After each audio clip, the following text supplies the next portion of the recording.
பேராசையற்று பிறர் பழிகள் கூறாத நாவும் பெரும் பாவச் சேற்றினில் வீழாத பிழையற்ற வாழ்வும் கை கொண்ட உள்ளத்தில் கால் கொண்டு வாழும் நாதம் கைதொழுதேன் காசி விஸ்வநாதன் திவ்ய பாதம்.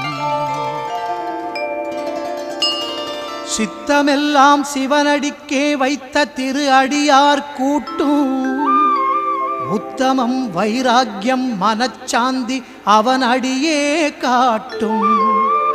கற்றை முடிச்சடை நிலவு காரிருளை போக்கி அருள் கூட்டும் கைதொழுதே காசி விஸ்வநாதன் திவ்ய பாதம். வியாசமுனி விரித்துரைத்த விஸ்வநாதாஷ்டகத்தை நாளும்